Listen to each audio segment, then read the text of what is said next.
Hello, you wonderful people, and welcome to another episode of Not Too Comic Book. This being a show where I talk about TV shows that are adaptations of comic books. For today's episode, I'm going to talk about the latest episode of Riverdale as well as the latest episode of Happy. Like always, if I'm talking about something you want to listen to, you can always look in the description down below. I include the time when I start talking about each of the respective shows. So, for example, if you want to hear what I say about this week's episode of Riverdale, you can skip to what I say about this week's episode of Happy. Well, the first thing I'm going to talk about is this week's episode of Riverdale. A great episode, and I love what it is something that, this whole Agent Adam situation that Archie is kind of heading further into the darkness is kind of what Jughead kind of like described it as, because for him it's like he needs to get closer to Hiram because he ends up walking into a conversation where it's like, which I didn't even really, I guess it kind of makes sense that Sheriff Keller's are part of this too, but you didn't really think about the fact is that Fred's a part of it as well. And there's that whole situation of just like how deep this goes and how much everyone knows. The fact of the matter is they brought Fred in onto this whole situation because it seems like him and Keller might not be like in the know about everything. At the very least, it seems like the mayor is, because it seems like for her, it's like she doesn't like the way the lodges handle business, and it partially makes, she's like, if I have to do this, which makes me think they have something on her that she's forced to work in this situation, because it seemed like she kind of benefited from things before and she was willing to do it, but maybe it's just like, maybe she's just looking at things from a different perspective now that Veronica has gotten mixed up into everything. It makes her see things a little bit differently. Because now it's like, if I become corrupt, maybe I'll eventually end up using my own daughter, Josie, as a means of trying to get what I need or want, So, but I am curious. It's like I said, it does seem like they might have something on her, but maybe they don't. I don't know. Maybe it's like taking the bribes that she took last season when they were buying up the land that was the drive-in. So. But nevertheless, kind of going back to what I was bringing up, Archie's trying to get closer to Hiram, but it's not really possible considering the fact that Hiram hates him. Veronica suggests the whole like, oh yeah, maybe you should try wrestling, which doesn't really work out for Archie just because he's not very good at it, which is like, it's pretty good to see that Kevin's like pretty awesome at it. Is this the first time I've ever seen him wrestling?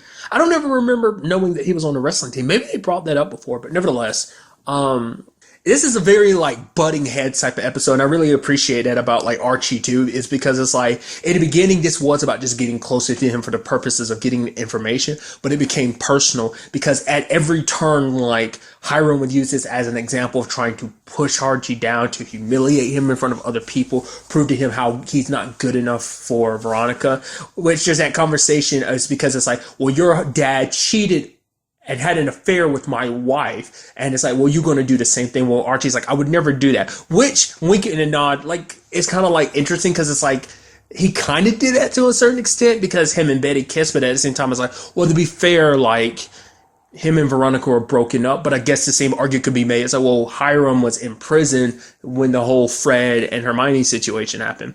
Which, once again, it's like, it's crazy to me. Like, in season 1, it seemed like Hermione, like I brought this up earlier in the season, it seemed like she was so like innocent and all of this that maybe she was being forced. Like that was kind of my thoughts like in the beginning of this season that she was trying to protect Veronica. But as things have progressed, I'm kind of going like, wow, she is just like, that has left my head for a while now, because it just seems like more and more that she's neck deep in this because she wants to be, that she is just kind of as corrupt in this situation. Like she tries her best in some regards, so it does seem like she is trying to shed a little light in their direction.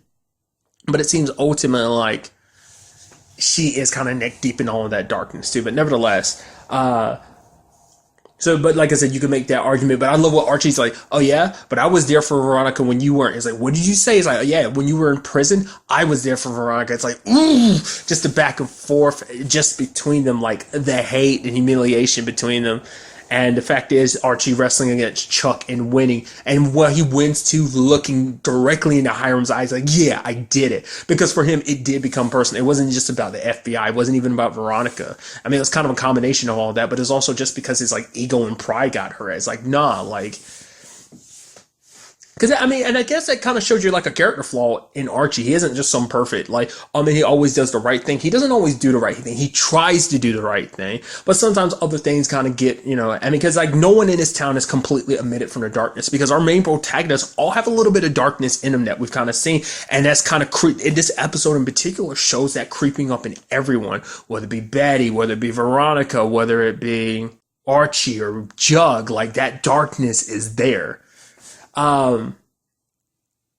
Because, you take Veronica's case, for example, her and Josie were like, oh, we're going to do music for this Pickens Day celebration and everything. But Josie backed out of it because the mayor kind of convinced her not to do it. She's like, you're not going to manipulate me like your parents did, which is like, Veronica wasn't even thinking like that. It's just kind of like hey, we're friends. Let's do this. We could do this cool thing. It seemed like she was actually trying to bring the Pussycats back together, but just because the mayor felt like that was manipulation, she was like, no, what? I thought we were going to focus on your solo career. It's like, well, the fact of the matter is, like, I'd almost forgotten about that. I was like, yeah, like the Pussycats are kind of kaput, like with Josie, because it's like, because she tried all that stuff behind their back. If she had been more upfront about it, then maybe they wouldn't have had a biggest problem. It's like, oh, you want to do your own solo thing? I was like, okay, but the fact that she did it behind their backs is what really pissed them off about the whole situation. So Veronica, like, was probably trying to like, hey, let's mend fences between friends. Like, let's all sing together. Like they have, it's a lot of fun and everything. Maybe there's a part of the situation of like, well, this is kind of playing into her parents' plans and everything. But I think there's also the side of her just like, oh, you're my friend and I want to do what's best with you and help you out. But it's like Josie just couldn't see that and didn't want to see that, and maybe that was the right call. It's hard to say, but then Veronica kind of gives her the middle finger by singing with the Pussycats. It's like, oh yeah, Veronica and the Pussycats. It's like, ooh, that's like taking the knife and sticking it in a little deeper. It's like, holy crap. Like this episode is kind of showing you like Veronica is like neck deep in all of this. Like the fact of the matter is she's at the table with the grown-ups mixed all in this, and she's making a move like that on her own. It's not like her mom push, because in her mind it's like, yeah, she might not like the way we do business, but this is how our family is, and if they can't accept it as how our family is, then that's their problem, not ours. Then we could just do things our way. And it's just like, you see, like I said, you're seeing that darkness creep more and more, like as things have progressed, because Veronica's come to know her family more, I guess, understand more about the Lodge name. Because, like I said, because it's like, this isn't the girl that we've come to know before now. This is almost a completely different person. Like I said, maybe this kind of ties into who she was before she came to Riverdale last season, so. And then with Betty, there's a whole situation with her and Charles doing the whole kind of like gigolo thing, kind of like his whole business on the computer and everything, because for him it's like hidden Betty. Like for Betty, like she admits like the real reason why she came after him wasn't necessarily about her mom, it was about herself, because it's like she's been struggling with this dark side of herself for a long time. Like over the course of the series, it has a tendency to kind of rear its ugly head. And like maybe, Charles kind of deals with the same thing too, because he even talks about the fact is he knows about the crescent shaped marks on your palms. It's like from squeezing your nails into your skin just because you're so pissed. And it's like, he did the same thing too. So this whole thing that he does online, it's a way of his escape. It's escapism. He gets to be someone else, and he kind of finds a little bit of light like he kind of pulls himself away from the darkness. But I guess in that same sense, when you're trying to pull yourself from the darkness in this particular way, I guess you're exchanging one darkness for another, I guess. I don't know. And it seems like they are shifting it to make it seem like Betty's kind of getting dragged into that too. Because basically, it's so interesting because you see the family so divided. Like Hal is super against Charles and everything. It's like, oh, you're here trying to fill the void of Polly. Polly's my daughter. You weren't here. Polly's here. You're living in a room, taking her place at the table. Then you have like Alice, who's just kind of like, because it's such an interesting thing, because it's like for Alice, it's like, Polly lives her own life. She wanted to leave us behind and everything. Okay, that's her business. But I have Charles again and everything, and even Charles kind of calls it out, they're trying to fill that void, which they are. But Alice is, I feel like, doing it the most. She's doing it the most by embracing him wholeheartedly, while Hal is denouncing him because it's like, I want my other baby girl back, so. I'm not going to have you be some replacement. And even had that moment of being like, you know why I don't want him in the house. And you almost see this look on Betty's face, but what was that mean? It kind of seemed like it implied that there was something more to this whole like Charles situation than just what he's doing on the computer and stuff. What actually took me by surprise was him kind of admitting to Betty the whole situation. Yeah, I came in to watch you. I was like, oh. And it turns out it's not as nefarious as I was thinking. I was like, what was that all about? It's like, no, because he was trying to understand Betty, just like Betty's just trying to understand herself, and she thinks she can understand herself better if she understands Charles better. And it's so interesting because it's like, you see that Betty's probably doing this a little bit more because she doesn't have, because all the friends are kind of divided a little bit. They're not, because when you look at the groups, they're not as close and tight knit as they used to be, just because they're all doing their own thing. Archie's mixed up with the FBI, which I'm still thinking that dude's doing this on his own. It's going to end up with him being killed. I just have that inkling feeling, and then it's just going to be all up to Archie to kind of figure things out, because I'm pretty sure this FBI agent is on his own. Like I said, the fact is he's going out of his way to get a high schooler to help him. I think that speaks volumes to the fact is he's doing this off the books. He doesn't actually have legit help. Like, I doubt the FBI is actually backing him in a situation. But nevertheless, you have that. You have Veronica getting mixed up in this whole Soledale situation. You have Betty with her darkness, and you have Jughead with the serpents, which we learned a little bit more about them in this episode. The fact is that this all goes back to the Ukatina, who were basically where the serpents stemmed from. Basically, this guy that's kind of worshipped is kind of named Pickens, who was the founder of what is Riverdale. Turns out that Cheryl's great-great-great-grandfather, Barnaby, hired him to massacre a lot of people and steal their land. So Riverdale's kind of built on death and destruction. Obviously kind of like a reflection of like America was kind of sadly built on that too. It's kind of the same thing. And it's just like Jughead wants to expose that, but by talking, this is a story he hears from Tony's grandfather, played by the actor who played Malachi and Longmire. I was like, Malachi! That just kind of caught me off guard. But nevertheless, it's kind of good to see him in a role where he's not necessarily a bad guy, because if you're familiar with Longmire, Malachi's like a super bad guy. So it's kind of nice to see him more in a situation of like, I was a part of a group that was treated and cast out. Like the serpents became a thing because the Ukantina were basically almost wiped out, and the last remnants wanted to kind of keep some semblance of who they were, so hence they started the serpents. But Jughead, his anger. It's so interesting because like Jughead, this world was never his. And now you see him almost hating the North Side, even though that's where he grew up. This is where most of his friends were, where most of his life had been. But now that he's become a serpent, he's embraced what was all, the question is like, is this something he's only embracing now, or has it always been there and he's just kept it, it was locked away. But now that it was on the South Side, it ended up kind of coming to the surface. So the fact is that they're so divided. Like what was once their light, what kind of gave them strength of being together, it seems like they're falling apart in different shapes and forms. Like for instance, like what's going to happen to Veronica and Archie when the truth comes out about this situation? There's a part of my brain that was kind of wondering, like, because I thought like what was going to happen is the fact is that Veronica was going to find out some more shady dealings between her parents and how they handle things. But like I said, she's kind of more fine with their morally gray way of handling things, because I thought eventually maybe like Archie would end up bringing her into the fold about this whole like taking down her parents situation, so but like take Betty and Jug without each other in their lives, like they don't have that light to kind of balance it out, kind of keep them from going too far over into the darkness. It's kind of the whole like feel of the episode. I think they did a beautiful job constructing that and dealing with it in the way that they did. It's kind of interesting too because Cheryl is very like disheartened by this whole like revelation.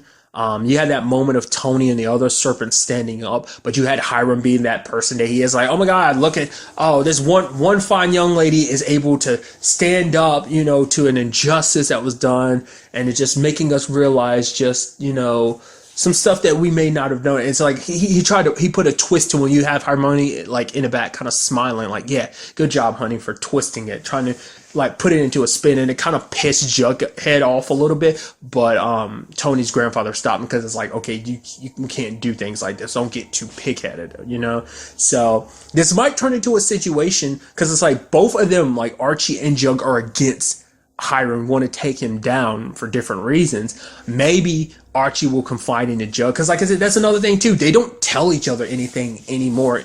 Like, I don't think Jug really knows anything about the whole like Charles situation, and that's probably going to be something we find out about soon enough with this whole like Betty kind of getting mixed up in that world too, and just the ramifications for that.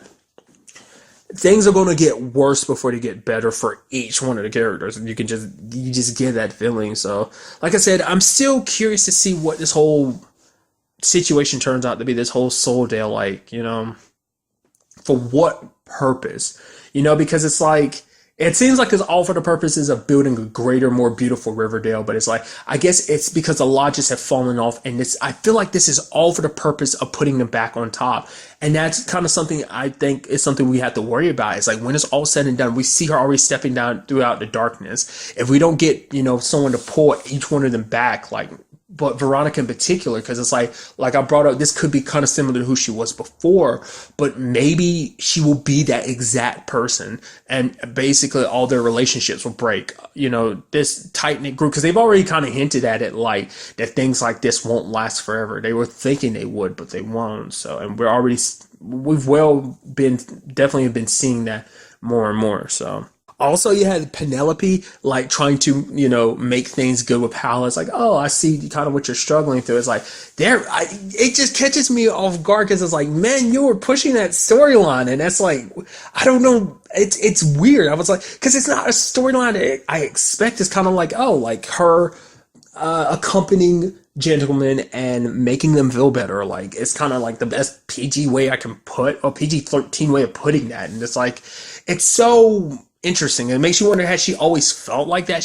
Did she always feel that pull, or is it just kind of like after kind of hitting rock bottom essentially that she's kind of risen to the top like that? Like I said, it's so interesting considering like the way like Cheryl acts towards this, even though she had the big, like from the very beginning of the season being like, oh mommy, like things are not going to be the same, and it seemed like their relationship took a dark turn, but it seems like it's taking another turn. So, over the course of this season so far, it's just like, I don't know, the dynamic's not like as dark as I thought it was going to be, where it's like Cheryl's kind of 100% in control. So I don't know, it's an interesting development all across the board in this whole situation. Now you have Archie working, basically interning with Hiram, kind of saying all the words to kind of get Hiram more on his side. And, you know, you have him, like, you have Archie ignoring Agent Adams' call, which turns into a situation of, well, maybe eventually Adams might get a little restless and start acting on his own. But it also means that Archie's putting himself in a lot more danger because he's getting mixed up. He's literally in the lion's den, and that is like not the best place to be when you're trying to do something like this, especially when you're trying to take down said lion, you know? Last thing you want to do is be in their territory, their domain, because it's going to be a lot harder to escape their eyesight, you know? So I am very interested to see where this all takes us in the next episode. Oh yeah, especially because it was that end thing where Pinkins' head was chopped off. So basically implying that, like, what the North and South situation had gotten worse, because it's that situation of, and it's kind of what the mayor saw, like that the lodges think they have everything under control, when in actuality they don't. The fact of the matter is, I don't know if it is the Serpents who did that. I mean, it's understandable why they would, just because it's retribution. So we would, like I said, we would just have to wait and see with everything. I kind of feel like it might be a setup. There's a part of me that thinks it's a setup, but also with the way things are, part of me is like, nah, because the fact of the matter is that might be the Serpents and stuff. Because this could all just be a ploy to kind of start stuff up anyway, you know? So we would just have to wait and see. And now moving on to this week's episode of Happy a crazy good episode. Not only was it good, but it was just a weird and crazy episode all around. About let's break it down. What went down in this episode? Obviously, I love it at the beginning where you had that whole situation where you have Nick literally using Blue's son and wife as a human shield, and you even had that one dude being like almost not like he's going to care. So I guess in a situation like that, I guess Blue doesn't care enough about his wife and son for it to really matter. I mean, I don't know if you could really say that Blue's a family man. It's just kind of probably like a thing of like, it happened, so I'm stuck with it type of thing. I don't know. It's not like he's shown any outright compassion for his wife or son. To be fair, we haven't really got to know. I mean, to be fair, his son, we learned last episode how much of a sociopath his son is in comparison to himself. So I guess it kind of runs in the family. But it's just a situation of like, the guy was willing to do that, so I guess it's a situation of like, well, Blue will excuse us because it would mean we took down Nick. Or maybe they thought like, nah, you're bluffing, you're not going to really use him as a shield. Doesn't matter, because either way, Nick went around and basically took everybody down, which afterwards, like, Blue's wife is super happy, be like, yep, I know exactly where here's his the address to his sister's place. Blue's most likely there. And I couldn't help but notice, I was like, is this my imagination? But every time Nick was shooting someone, the son who's strapped to his back would extend his hand like a finger gun. And I'm like, he's really into this. And you showed you just how kind of messed up that kid is. And even he was like, oh my God, when it was all said and done, like, this is like the best Christmas ever. And he finds his switch and then boom, he flips the switch and the bomb or the dynamite or whatever went off like it was supposed to last episode, but didn't. So question in my head is like, are they dead? I mean, the fact is, I don't know where they were in relative to the car. Maybe it's a situation of the car exploded. Maybe they weren't nearby. Maybe they were. I don't know. Could we never cut back to? All you see is Nick kind of looking at Happy and kind of looking in the rear view mirror and just kind of like, and just keeps going. So I don't know what that's supposed to represent. I feel like it kind of represents the latter of like, oh, they both got hit by it and they're dead. But most likely it might be a situation of like, they got hit by it, but they're not dead. Or maybe it's just like I exploded. And maybe it's just kind of supposed to be like, well, there it is. It was supposed to explode before, but it didn't. That kind of sucks. We could have avoided this whole situation. What's also interesting too is that like Happy was like, oh, I'm so cold. I was like, oh man, it's because Haley doesn't believe in you. You're losing strength and everything. But it's like, no, he got his strength back when Nick started believing in him again. Which later on, there's kind of interesting a thing where like Happy was like, oh yeah, I can track Nick. He's like, he was telling Meredith later on, I was like, no, go this way. I can find Nick because he believes in me. He's kind of giving me this bit of a radar. It's like, that's so interesting. I mean, I guess it kind of makes sense why he didn't find Haley before now is because like he couldn't find his way back to Haley quick enough because it was a situation of, well, he was always leading Nick in the right direction to a certain extent, but I guess like, by that time Haley started kind of losing a little bit of her belief. It had started, so it was harder for him to find her, I guess, so, but the fact is it kind of worked like that. I thought it was kind of interesting that they just kind of added that in there. But nevertheless, it turns out like what Happy's kind of messed up about is the fact his dad, he killed somebody. And even Nick was like, I see that look in your eyes. Like, oh my God, you actually killed someone. And it's just, it bothers Happy. And he's like, well, the fact is, Happy, you're always going to remember, I'm not going to tell you it's going to be easy because you're always going to remember. He's like, do you remember your first? And he was like, what did I just say? Of course I do. He's like, and he has to sit there and say, wait, do I? He's like, yeah, I do. No, wait, do I? It's like, that's beside the point. It's like, you're trying to make a point and you completely ruin it by proving the fact is that you actually don't remember, which is kind of sad because it's like, that means you killed so many people that you've just lost track at this point in time. It's like, that's super depressing in a sense.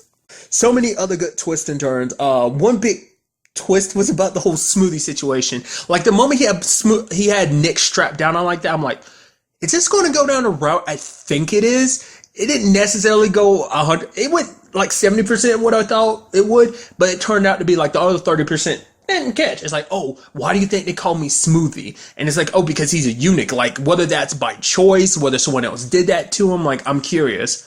And then he puts the strap on and everything. I was like, what is happening right now? It's like, is this really is this really on the Sci-Fi Channel? Like, what is up with this? And then it's like Meredith gets there in time. She starts shooting, Smoothie ends up hitting him, shooting him in the eye. And then just like, and even happens like, oh man, we got to you in time. And Meredith picks up the strap up and like the penis part of it is broken. And it's like, oh, and you just have Nick just laying there, just been like, pull it out of me. And I'm like, oh, they didn't get to you in time. It's like, oh, poor Nick. That's like, that's a rough situation, dude. Which I'm curious, like, why, I guess for Smoothie, it's like, in his mind, it's like, that's the best way to break Nick, it's because he knew his other tactics wouldn't work. So like, I guess he felt like this was kind of the ultimate revenge. Like basically say I'm destroyer of worlds or something like that. And it's like, okay, Smoothie. Which he met his end by Meredith's hands too. So I'm sure it was poetic justice because it's like everything that happened with her mom, which I almost skipped over that. The whole beginning with her mom, and you even have Smoothie being in it because it's like this weird, crazy music video. He's like spinning and just like. It was weird. I was like, what is this? I was like, because at first I was thinking like, beside the Smoothie stuff, I was like, oh, is this supposed to be her mom's real music? Because they brought up earlier, like, oh, her mom's was a singer and everything. I was like, oh, was this actually her music? So I'm curious whether it was like reality combined with the show's like weirdness, that it's just kind of like, that like exaggerated, like, reality. Like I was wondering, like, is that what that was supposed to be, or is that like what that's supposed to, or is that supposed to be something that was in Jessie's mind before she died? Because after it shows the music video ending, it hard cuts to her body being put in a body bag, and it's like, oh, that sucks. I was wondering, I was like, is she dead? And like maybe they got to her. Sadly, not the case. Kind of had a feeling it was most likely that she had died, but still, a little hope and everything. So I'm guessing maybe that was supposed to be kind of like this is what was in Meredith's mom's mind before she passed. Maybe that, like, the last thoughts of her brain, hence why Smoothie was in it, because she, like, someone she became associated with. So I don't know. I mean, not necessarily associated with, but like her brain remembered him enough to kind of add him into her subconscious at the end. Maybe that's what that's supposed to be. I don't know. It was just a weird thing, which, hey, it goes along with everything else that was weird in this episode, and this show just continue being weird like it is. I also appreciate the fact that we do finally have Nick and Meredith joining forces together, and even that moment where he's like, okay, I gotta talk to him. This, I mean, he's got wings. I've never seen him, trying to describe Happy, and she's like, go ahead, and he's just kind of like, okay, and he's talking to Happy. He's like, you get in there. And then, like, Happy has to remind him, it's like, all right, I have to roll down the whip. He rolls it down, and you just see Meredith staring at him, and then he rolls it back up, still staring at him. It's like, that's such a good moment. Because the thing is, she knows Nick is a little crazy, but I think she's kind of like, okay, who cares right now, So I'm all about getting my revenge right now, even if it means I have to work with your crazy self. That's okay. But it was just kind of interesting that she was kind of just going along with it. That just kind of got my attention. It's like, no questions asked, because she saw that he kept talking to himself, but I guess she was kind of like, well, it's his process. Nick's kind of off his rocker. Maybe he's on something right now. Maybe that's how she kind of like rationalizes it to herself. Nevertheless, also, what's up with that toy thing that she fought earlier? It almost kind of reminded me of like a Teletubby in a weird way, that like toy thing. She ended up shooting it in its crotch and it bled pink. So it's like, what is going, like I said, it's that situation, like, it's hard to tell, like, what's what in this world, like, because I brought it up earlier, as like, like, who really knows about there being other things in this world, there being demons and monsters and stuff like that, like, was that supposed to be one of them? But it's like, is this connected to Mr. Bug? Is he connected to all this? Or is this, like I said, or is that all kind of a subplot that's happening at the same time, where you have this like weird grounded stuff happening, but at the same time there's this like supernatural fantasy stuff that's happening too that no one's really realizing? Once again, that Santa Claus dude with his abilities and everything like that. I don't know, because it also seemed to be super strong like him too, because it tossed like Meredith, like, or am I remembering something differently? It tossed her, right? I think I'm being, or am I just being stupid? I actually don't remember. I don't know if I'm making that up in my head or not. Do let me know in the comments down below if I'm just making that scene up or not. I feel like it did throw her, right? Nevertheless, like, the fact is, it bled all that pink goo, makes you go like, okay, so what was that? Because it sounded like it was deflating after it was done. Like, not unless it was like something possessed it, or I don't know what. It seemed, because there was also two things similar to that at Mr. Bug's party, which I also like the whole aspect of like Sunny Shine actually being Mr. Bug. I kind of had a feeling partway into the whole situation, because Amanda goes visit him, and I'm like, the moment I saw those pictures and stuff like this, I'm like, you're going to turn out to be Mr. Bug. But I didn't know at the time that was Sunny Shine, because it was like, oh yeah, we only saw him in the first episode, so I didn't remember. But Amanda brought to his attention the whole situation about like, oh yeah, like kids disappear and stuff like that, which, just his demeanor, he's just weird about it. And he's just like, oh yeah, like the stress of being famous and stuff like that. I'm not here to be a parent to your kids, so don't blame me about your kid situation. It's like almost like it's my fault your kid got kidnapped, or this and that is wrong with your kid. It's not my fault. I'm not here to raise him. I'm not here to be a parent. If I wanted to be a parent, I'd adopt, but I'm not adopting because I don't want to be a parent. I'm here just to entertain your kids. It's like, you're weird and you're crazy. And he's kind of like, well, don't forgive me. I'm kind of mixed up on all this stuff. And it almost seemed like he was trying to have sex with Amanda because talking about the whole release and everything. It's like, okay. And then he dresses up like Mr. Bug and gets caught up in that whole weird party, which Amanda calls Meredith and talks to Nick at the same time too. But last time we see her, she's being surrounded, and it's just like, what the hell is going on there? What is that all about? I have no idea, because they were also like those two toy things like were peeling their tops down and they were pink. So I was like, is that supposed to be penises? Like they're those people in the like animal dominatrix outfits are kind of like I said before, when we saw a little bit of it, it seemed like it might have been like an orgy thing, like his release, I guess. So it's like, I don't get what that whole situation's about.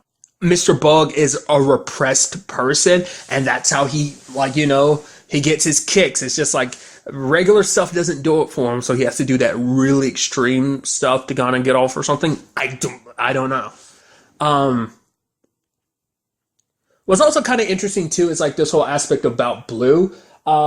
It's kind of interesting because Blue is even less in control in the situation than you thought he was. Like you thought maybe he worked with Mr. Bug, but it seems like he's kind of being forced, like, because that's what this whole password is for him, because it's an opportunity. It's like once he gets the password, he can rise above being Mr. Bug's lapdog, because he even says himself, he's like, I'm not even a crime boss, I'm like an errand boy, because everything he does is in servitude to Mr.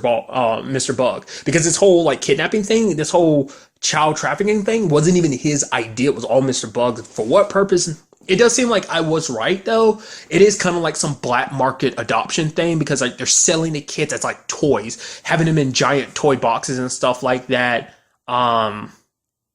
Which kind of was like, wait, that was kind of interesting. So I guess it is kind of like a situation of like, oh, these rich parents out there, and we're going to sell these kids to them. Like I said, maybe it has to be like a big profit thing. So maybe it makes you wonder, was this whole Sunny Shine situation, did it happen first and then eventually he went down a dark path and was just like, oh, I'm gonna traffic children? Or was he always like this, and was Sunny Shine just a means to an end? Because Amanda pointed out and everything, it's like, well, all these kids start disappearing around your concerts and stuff like that, and she found that out over the course of the season. So it does beg the question, like, which came first, Sunny Shine or child trafficking? And did Sunny Shine come about as a means of making it easier? I don't know. Because it does seem like, because this whole thing is based around like, oh, picking kids that are bad. It's like, oh, you may not realize why you're here, but the fact of the matter is you are here.